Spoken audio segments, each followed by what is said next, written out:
You ask Tiger to solve. This deals with linear equations with one unknown.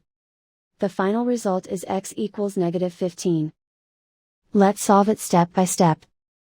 Group all constants on the right side of the equation. Subtract 30 from both sides.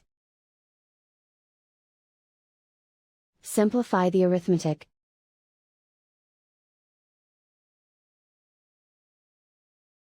Isolate the x. Divide both sides by 2. Simplify the fraction.